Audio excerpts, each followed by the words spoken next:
We made this.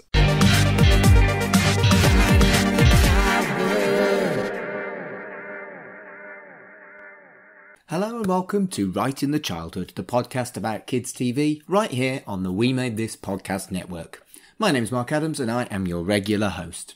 Last week we said goodbye to our other regular co-host for the last 18 months, Fraser Summers, as he is going travelling the world and living his dream. As we mentioned, we are continuing the podcast with me and some guest hosts. We're going to start that next month, but before we do that, what I'm doing in the meantime is I'm posting one of our Patreon episodes from our ill-advised Patreon that didn't really get anyone signing up to. We recorded a number of different episodes which we've been dropping occasionally on the Right in the Childhood feed, and this one is one that ended up being quite a serious chat about quite a serious subject with two mates, and it was about what we wanted to be when we grow up. And I just thought it'd be a nice time to drop it in as a cheerio to Fraser, but there are still two of these to go. We have got a Heartthrobs episode, which is coming up in February as a celebration of Valentine's Day. And we've also got an episode that we recorded about Peter Pan, which we always intended to release around the time that the new Disney Plus remake, Peter Pan and Wendy, is released. No idea when that's going to happen, but when that does happen, that's when we'll release that episode.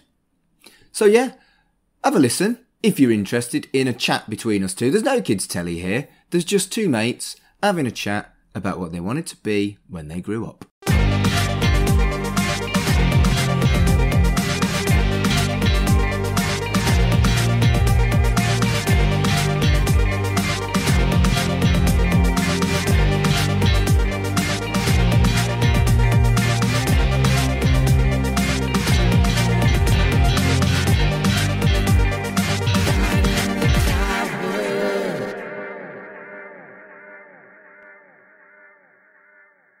Hello and welcome to the first Right in the Childhood Patreon special. Oh, something smells of exclusive.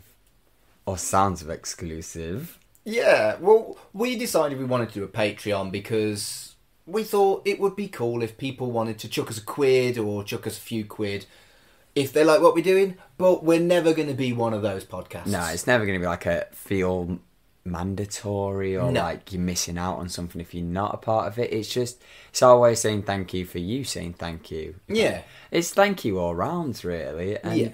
it's been a lovely thing doing this show. And to be honest, it was a bit of an excuse to do a bit more. It's like, you know, if people are enjoying it and like we want to see, you know, if the support is there, and we've got so many ideas. Yeah. We've got so many ideas that aren't just like kids' TV show. Like we're thinking about going back to childhood snacks, going back to childhood commercials, going back to like memories and all sorts of We've also discussed whether or not we might have like a deeper dive once we've re-binged things. Yeah. So like, I don't know if re-binged is a word. No, yeah. It makes sense though, right? Yeah. We binge the thing that we've watched the show on. Like I we've guess. continued on with it, like. But I mean, so far I've said I'll watch my stuff. You've said you'll watch your stuff, so I don't know how that's going to work. Yeah, actually, it's keeping to our word, isn't it? Really, and and then just talking about it more because I don't know about you, but I've finished Recess now, and there's so much more I want to talk about afterwards. And even listening back to the episode, I was like, oh, there's more with that. I've and done I the imagine same it's with tripods. I still think it would be nice, even if the other one hasn't binged it, to Have both come on. Yeah, of course. Yeah, both come on. Because then you can delve into it more and, like, again, revisit the memories. You're like, oh, so when we watch these few episodes, does this get covered more? What happens with this? And so it'll just be like a little extra episode once a month for you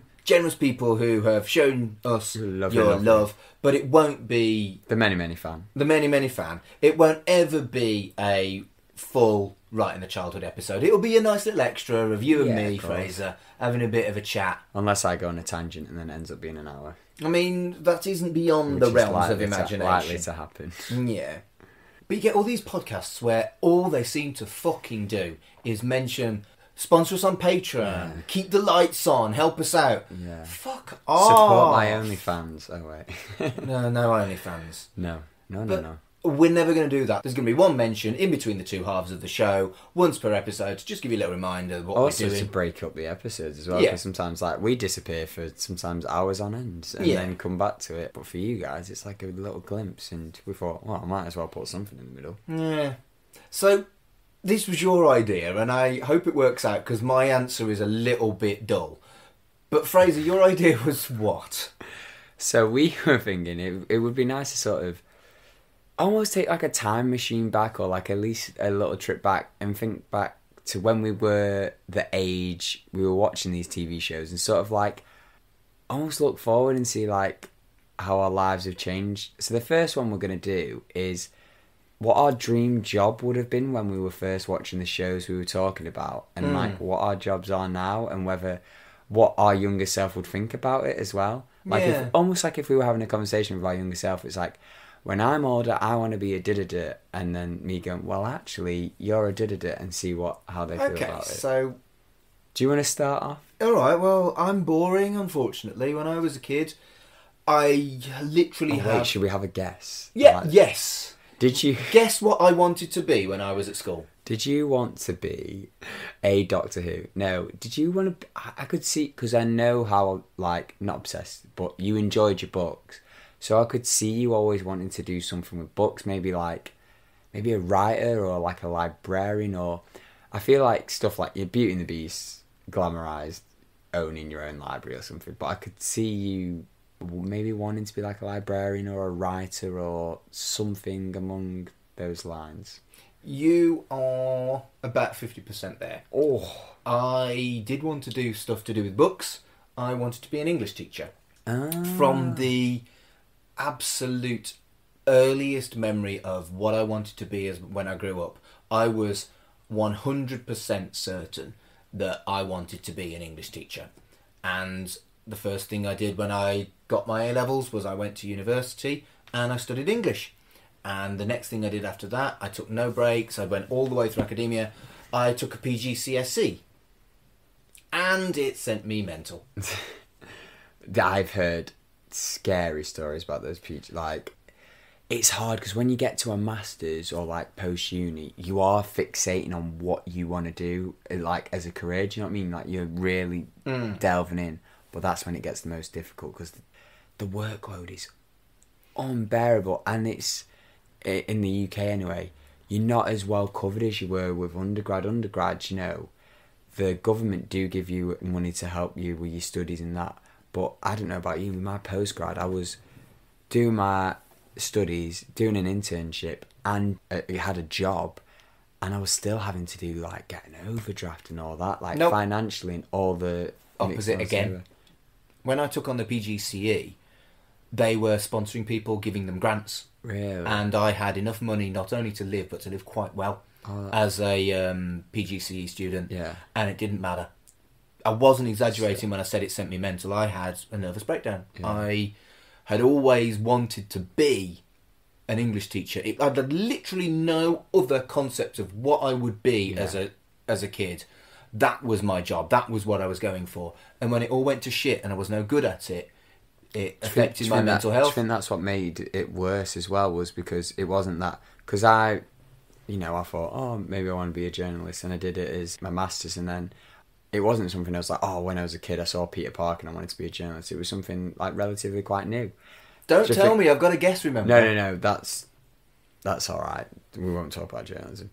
But do you think for you, I've always fluctuating with jobs, geez, or like career plans. Never grow up really, always an adventurer. Peter Pan complex. But do you think because you were that like so focused on it and it was like, such a long-term goal that's why it sort of hit you even harder? Like without a shadow of a doubt. Like if it was a thing, like I know a lot of people after they do their uni degree, then they'll go, oh, I might be a teacher now. Yeah, you've hit the nail on the head. And with hindsight and knowledge of myself now that I didn't have then, I was still closet and tormented inside, and the worst thing I could have possibly done was take on what is probably the most difficult postgraduate course when I was that fucked up anyway. Yeah, it didn't help. Yeah. No. Do you think as well, this is something I'm quite interested in, and a lot of people have talked about it, a lot of people that are much smarter than me, But do you feel like the education system sort of encourages a lot of people to go back into it? Do you know what I mean? Yeah. Like, it's constantly going like, oh, go to college, go to uni, do a master's. Give us more money. And then become a teacher. Give us more money. And then you're refilling it. Mate, it's just give us more money. Yeah. And it's a lot of those things of like the teachers who, you know, are telling you to do all this, they've done that cycle and they just, it's almost like they want you to do the same cycle. But you know what? I'm glad I did it. I'm glad that I did it, and I'm glad that I discovered it wasn't for me. Yeah. Because I do feel like, in a lot of ways, it made me. But it took a damn long time. I then, for the next 10 years, kind of rotted in an office job that was dull but paid the bills. Yeah. It was only after I left that job that I found a job that I loved, and that was working in a library. So, like you said before, I mean, you knew I worked in a library, but I can also see why you would think that my love of books would make me want to be a librarian. Although the English teacher makes a lot more sense because, like, you do a lot of good stuff working with kids. Like, you've done the story times when you're in the library, you've done the scouts and stuff, so it's making a lot of sense now. And I think, to be honest, you've probably done... it's probably been a bit better for you because the scouts, the impact you have on like the kids there. I'm a scout leader for those of you that don't know. The impact you have there is similar as a teacher, the library stuff as well, getting people into books. But without the pressure. Yeah, without the pressure of like, you know, sometimes the school system as well, it feels like you're forcing them to get shoving a curriculum down. Whereas like as a scout leader, you're getting them to explore more and they're learning by doing fun activities, and it's not like, oh, I need to learn this to pass an exam. It's, I want to learn this, or I just so happen to be learning this doing a fun activity. Yeah, exactly. And I eventually left the library on good terms. I'd had a great run, but I wanted to run my own business. I hit 40 and I was like, if I'm going to do it, I'm going to do it now, or I'm never going to do it. So I now have my own business. I am a humanist celebrant, which means I can do non-religious weddings, naming ceremonies and funerals for people. And yeah, you can have a look at my website if you want. It's www.humanist.org.uk/Mark Adams. And my timing wasn't the best considering the pandemic. The whole, you know, world changing. But it's still something I'm proud of what I've done. And do you know what? I'm glad I'm not a teacher. Yeah. It's interesting. How do you think the younger you would think about that? Or how would you sort of explain it to the younger self? Because it's quite interesting because I remember you explaining it to me, a humanist, and I'd still say it wrong. What I can't even remember what You've called me a humanitarian, a naturist. You called me lots of things. Yeah, I got it wrong so many times. Neither of I try. A lot of it. I am quite humanitarian. A lot of it. I'm not a naturist. A lot of it is my dyslexia. Yeah. I'm trying to say it, but do you think a younger you would even know what that is? No. I lost my faith a long time ago. I was quite young when I was very sceptical about God. In a really kind of, I wouldn't put it this way now because it's a bit mean, but I kind of went Tooth Fairy, Santa Claus, God as what I stopped believing in. And even as a kid, I felt that God was as silly a concept as Santa. And so... because Santa's real, bro. Of course. But I didn't feel like it would be a career path for me because not having something doesn't a career path give, if that makes sense. Yeah. I think, in a lot of ways, I would probably be quite impressed, I guess. You know, priest was a very respectable job as a kid. I wouldn't have known what a celebrant was. Yeah. But I knew what a priest was, and I knew what they did for people. And the way you would have explained it as well to the younger self as well. It would have been like, oh, that's No, cool. I wouldn't. I try to avoid the word priest to describe myself because I think it's an oversimplification and it's a bit crude. Oh, no, I mean like explaining like the role. Yeah. It's like it. Yeah. But like, now I think younger me would look at what I've done, like, you know, I've also been a wrestling announcer, I've had lots of fun jobs and I've done lots of cool things and I've kept my life busy. I think younger me would probably think older me is quite cool, to be honest with you. I don't know if that makes me really arrogant. No, I think it's nice to say as well, and it's also that thing of like, it just shows the kind of person you were when you were younger. Yeah. So have I got to pick what I think you wanted to be when you were a kid? Oh, yeah. I wanted to be a fire truck. No. Well, I know that you've done journalism as your degree, and I know that you're a great mathematician. I also don't... Not since I finished uni. Yeah, I've but done little maths you did a then. university degree in maths, so I know you're good at maths.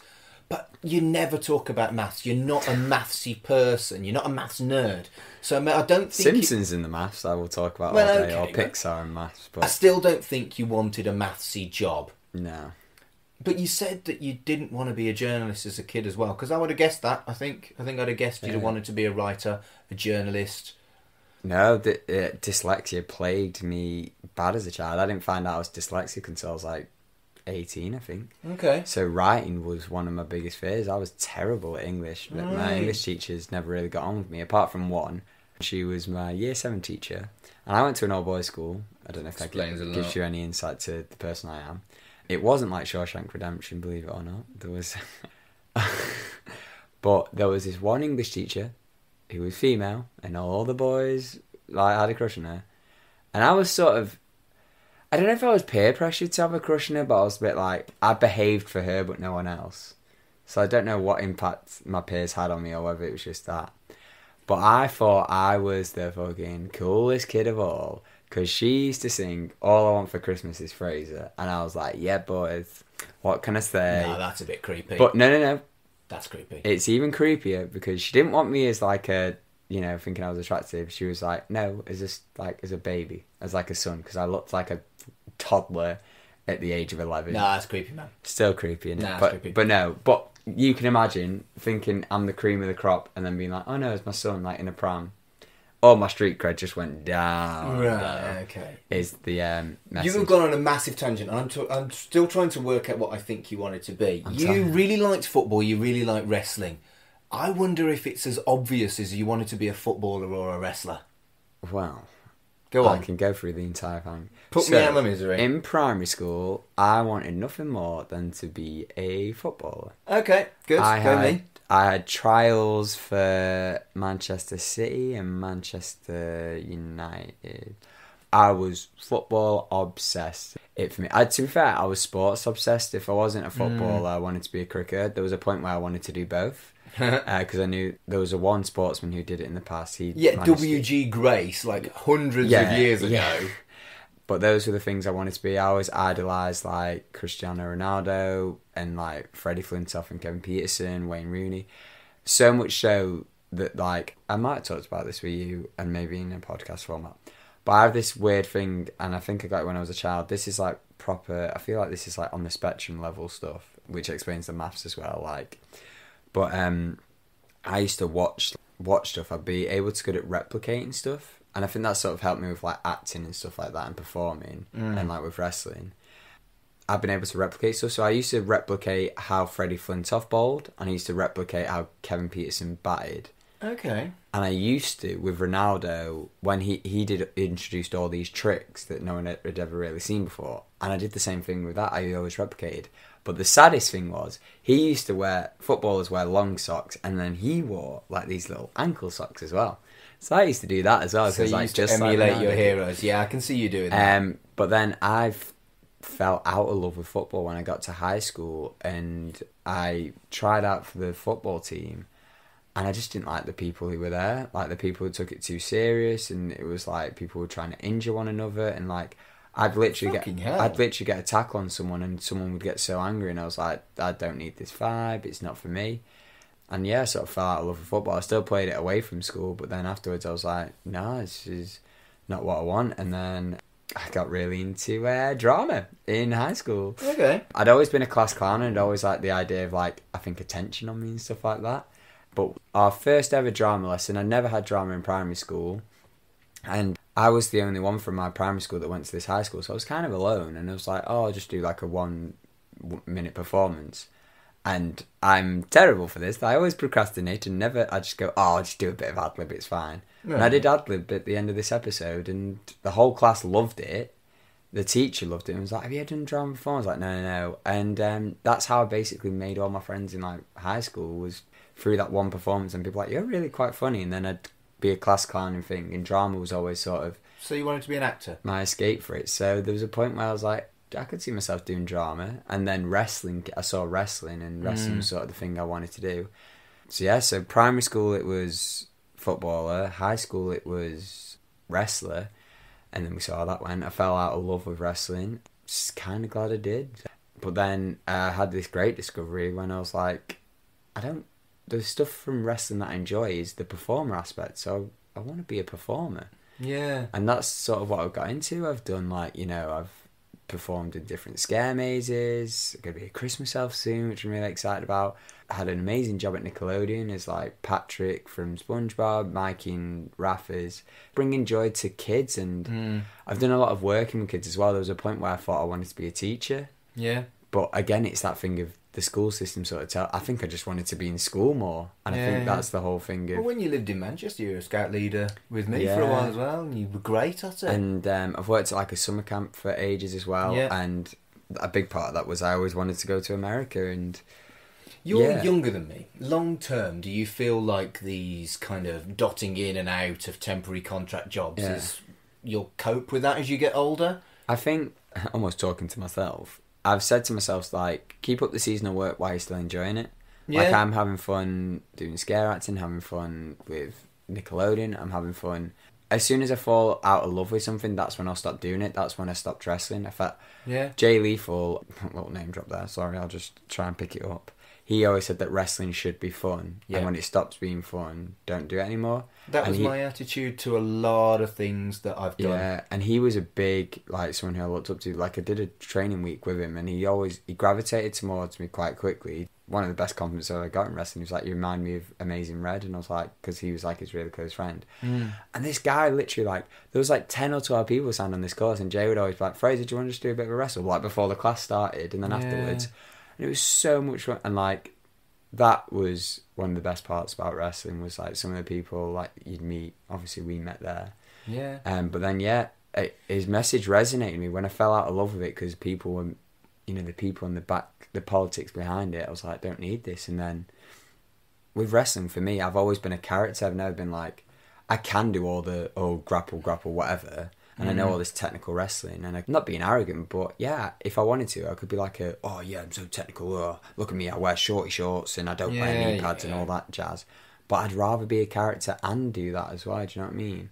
Which I think is why you've gravitated away from wrestling towards the stuff where you're just a character and you don't get lumped on your back 10 times a match. And like, I probably would go back to wrestling, but it'd be like one of many strings on my bow. Yeah. But I think... respect what you do. I think the kid of me would be loving it. Yeah. Do you think that if you met your older self as a kid, they would be in awe of you? I think he'd be like, you are one of the coolest people ever. And I'm like, dude, you're just as cool. Yeah. I'd also tell him as well, don't worry about what people think, because honestly, you're a star. And girls as well. You are going to be interested in them, but not in the same way as everyone else, so don't worry about that. I think I'd be very similar. I'd tell the kid he was cool, tell him that it gets better, and those feelings for that lad in the changing room, they're the real ones, not the ones that you're pretending. Yeah.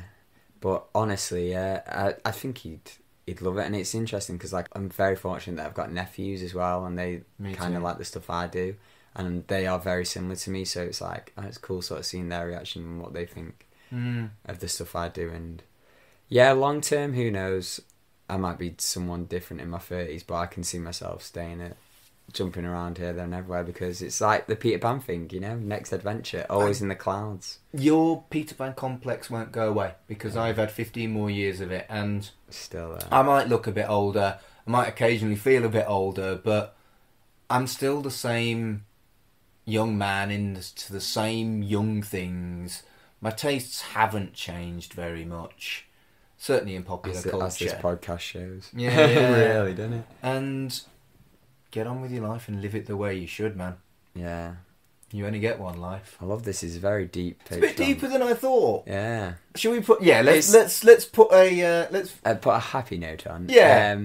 But honestly, I think if I was a footballer now, I don't know if I'd be as happy. No, and same with me as a teacher. Even if I'd scraped through that year and my mental health had stayed intact, I don't know how long I'd have stuck at it. Oh, I should probably mention the journalism as well. The only aspect of journalism I like, again, is that performance. I think I want to be a presenter. And to me, my ideal goal for, like, if there was a job that was to ground me if we're using the Peter Pan metaphor, right, it would be to be a journalist for CBBC Newsround, because that's the best of everything. It's the journalism side that I've enjoyed doing in my studies. It's the presenting, it's working with kids, it's everything in one beautiful umbrella. Should we wrap it up there? I think we've had a little bit of a chat about what we wanted to be when we grew up, and we got a little bit deeper than I thought we might. I know, yeah. Very deep. Well, thank you for listening, and let us know what you thought of this non-telly episode of Right in the Childhood. And if you've got any ideas for what you want to see, obviously you're the Patreons. It'd be good to get your ideas and see what you're interested in hearing. It can be like childhood in general as a concept, or are different in childhoods. Yeah, what's it like to be an almost millennial and a Gen Xer and a Gen Z/Zer? Thank you. We'll see you next time. Thanks. Right in the Childhood is a podcast brought to you by the We Made This Podcast Network. You can follow the show on Twitter at RITCpod. The show's creators and hosts are Mark Adams and Fraser Summers.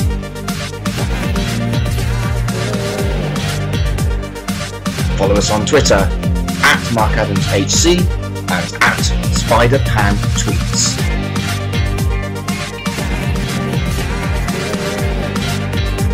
The show's logo was created by Carl Bryan, and the theme tune composed and performed by Colin Jackson Brown. Thank you for listening, and we hope you enjoyed being hit.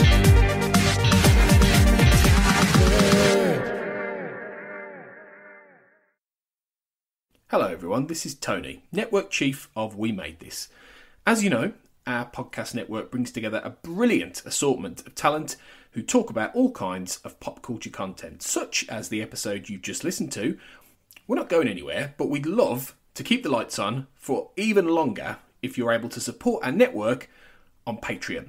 For just £2 a month, you get your name in lights and the satisfaction of knowing you're helping us produce more great audio. And for £3 a month, you'll get your name in lights, but you'll also get access to an exclusive bi-monthly podcast from the We Made This talent pool on podcasting, pop culture, and, well, you tell us. We'll take your suggestions. For less than the price of a coffee per month, you can help keep We Made This going. Just head to patreon.com/We Made This. That's patreon.com/We Made This. And get the ball rolling. Elsewhere on We Made This. Chucky Vision. The next poll is a little bit more interesting. It was survive or die again with the adult characters. And the characters were Logan, Bree, Michelle, and Detective Evans. And the Chucky Vision listeners predicted that Detective Evans would survive the week before she died on the show. I remember that, yeah, that, we made that poll, well, I was going to say premature, we made that poll probably at the perfect time. Yep, I think so. And, they also predicted that the character that would die would be Michelle. And looking at the characters, Michelle is the only one of the four that actually survived. Free with this month's issue. I was looking up what the point of the band name was, because obviously Black Country being sort of like about a mile away from where I am right now. Yeah.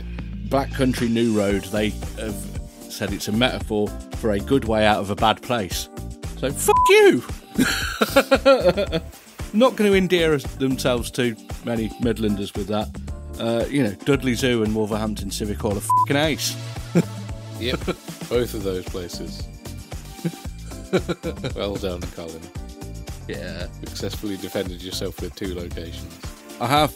Alright, West Midland Safari Park's pretty cool as well. Yeah.